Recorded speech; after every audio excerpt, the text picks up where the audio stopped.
കോറസിനെ പറ്റി കൂടുതൽ ചോദിക്കണമെങ്കിൽ മോഹൻലാൽ വരുമ്പോൾ ചോദിക്കണം.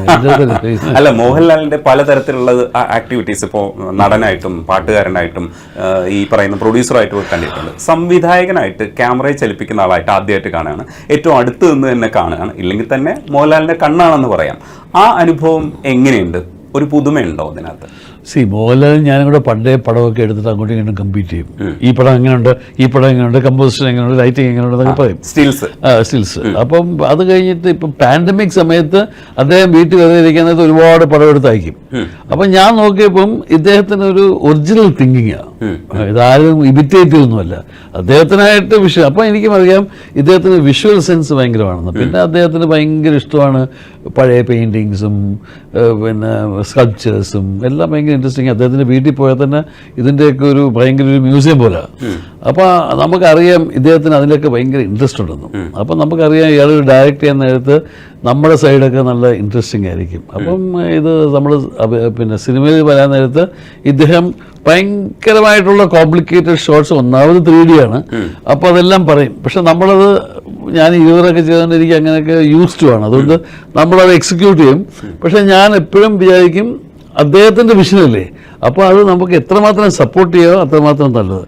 അപ്പോൾ അദ്ദേഹം ഭയങ്കര എക്സ്പെരിമെൻറ്റിലും നല്ലൊരു ഫ്രീഡവും തരും. അറ്റ് ദ സെയിം ടൈം അദ്ദേഹത്തിന് വേണ്ടത് അദ്ദേഹം ചെയ്യുകയും ചെയ്യും. ഈ സാങ്കേതികമായി ചില കാര്യങ്ങളിലൊക്കെ നമുക്ക് സംശയം വരും. ഇരുവരിലൊരു ഷോട്ട് മോഹൻലാൽ പ്രസംഗിക്കുന്ന സ്ഥലത്ത് ഒരു 360 ഡിഗ്രി ഒരു ഷോട്ട് വെച്ചിട്ടുണ്ട്. അതെ, ആരാണത് സജസ്റ്റ് ചെയ്തത്? അത് എങ്ങനെയായിരുന്നു ഷൂട്ട് ചെയ്തത്? ഒരു പ്രോബ്ലമുള്ള സീനാണ് ഇത്. കോംപ്ലിക്കേറ്റഡ് ഒക്കെ ആകുമ്പോൾ മണിരത്നവും ഞാനും കൂടെ ഒരുപാട് സംസാരിക്കും. അപ്പം നമ്മളെപ്പോഴും ഒരു ഡിഫിക്കൽട്ട് സിറ്റുവേഷൻ ചെയ്യും, ഒരു മാജിക് ഉള്ള സമയത്ത്. അപ്പോൾ ഇപ്പോൾ സൂര്യൻ അസ്തമിച്ചു, അത് കഴിഞ്ഞിട്ടാണ് ഷോട്ട്. ഈ ഷോട്ട് എടുത്തില്ലെങ്കിൽ പിന്നെ ഈ 5000 പേരെയൊക്കെ വിളിച്ച് വെറുതെ പിന്നെ രണ്ടാമെടുക്കണം. അപ്പോൾ അതൊരു ത്രില്ലാണ്, എനിക്ക് വലിയ ഇഷ്ടമാണ്. നമ്മൾ ഈ കൊച്ചിലെ നമ്മൾ ഈ കളിമണ്ണൊക്കെ കൊണ്ട് കടപ്പുറത്തിൻ്റെ തിരയുടെ അടുത്ത് ഇതുണ്ടാക്കിയിട്ട് അത് പോകുന്നതൊക്കെ എനിക്ക് വലിയ ഇഷ്ടമാണ്. അപ്പം എൻ്റെ ഇതിൽ നോ ഗട്ട്സ് നോ ഗ്ലോറി.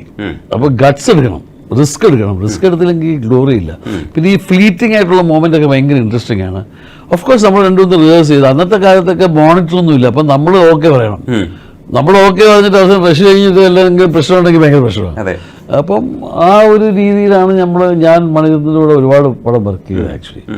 ഇപ്പോഴൊക്കെ ഓഫ് കോഴ്സ് രാവണനും പിന്നെ ചെക്കച്ചവന്നതിനൊക്കെ മോണിറ്ററൊക്കെ ഉണ്ട്. അന്ന് അതൊന്നുമില്ല. അപ്പോൾ നമുക്ക് ടോട്ടൽ ഇതാണ്. ഇപ്പോൾ ടെലി ലെൻസ് ഇട്ട് എടുക്കുക.